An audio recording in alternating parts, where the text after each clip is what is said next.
What if I told you that in the middle of a burning aircraft, with flames tearing through metal and death just seconds away, one man didn't run, he didn't jump. He didn't save himself. Instead, he walked straight into the fire to save his best friend. And what happened next is one of the most powerful and heartbreaking stories of World War II. June 12, 1944. The skies over Nazi-occupied France were dark, but far from silent.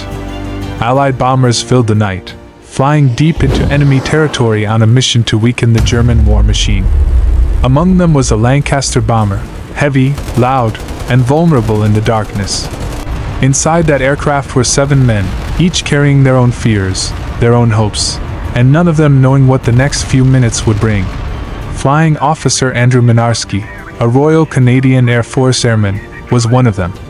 He wasn't the pilot, and he wasn't the commander, but what he would do that night would make his name echo through history. The crew had trained together, flown together, and trusted each other with their lives. In war, that kind of bond becomes something deeper. It becomes everything. At first, the mission seemed routine. The bomber slipped through the night, avoiding searchlights, staying hidden in the darkness. But then, without warning, everything changed. A shadow moved beneath them, silent, unseen. A German Junkers Ju-88 night fighter had locked onto them.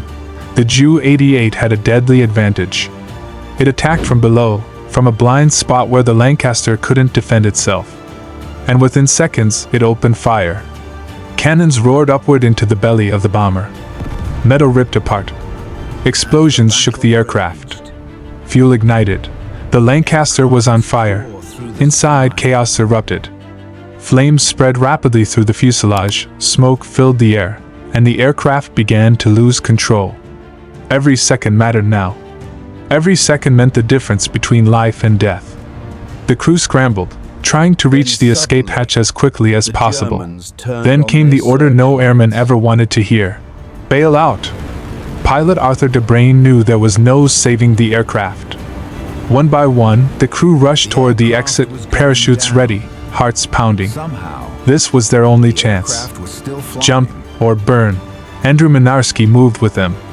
He made his way toward the escape hatch, ready to jump like the others. But then, something stopped him. Something didn't feel right. He turned back. And that's when he saw him. At the rear of the aircraft, trapped inside the tail turret, was his close friend, Pat Brophy. The turret was jammed, completely stuck. Brophy couldn't move. He couldn't escape. He was locked inside a metal cage, in a burning aircraft thousands of feet above the ground. In that moment, Mynarski had a choice. He could jump and live. Or he could go back into the fire. Most people wouldn't hesitate. Most people would save themselves. But Mynarski didn't think like that. He didn't see just a situation. He saw his friend. And without a second thought, he turned around. He walked straight back into the flames. The heat was overwhelming. Fire filled the fuselage, and smoke choked the air. His clothes began to burn. The pain must have been unbearable. But he didn't stop. Step by step, he pushed forward through the inferno, determined to reach Brophy. When he finally got to the turret, he didn't hesitate. He grabbed an axe and began striking the metal, trying to break it open. Again and again, he hit it with everything he had. Sparks flew. The fire raged around him. His hands burned. His uniform was already in flames. But he kept going. He tried everything. The axe. His bare hands. Pure force. But the turret wouldn't open. It was locked tight, refusing to give in. Time was running out. The fire was spreading faster, and Mynarski was already on fire. Inside the turret, Brophy could see everything. He could see his friend risking his life, fighting against something that couldn't be beaten. And in that moment, he knew the truth. There was no saving him. There was no escape. He shouted at Mynarski to leave, to save himself, to go. But Mynarski didn't move, not at first. For a few seconds, in the middle of chaos and fire, everything slowed down. Two friends, looking at each other, knowing this was the end. Then Mynarski did something no one would ever forget. He stepped back, stood up straight, and raised his hand. He gave Brophy a salute. A final gesture of respect, of loyalty, of brotherhood. And no words, no panic, just a silent goodbye. Then, finally, he turned away. He walked back through the flames, his body burning, every step more painful than the last. Somehow, he made it back to the escape hatch.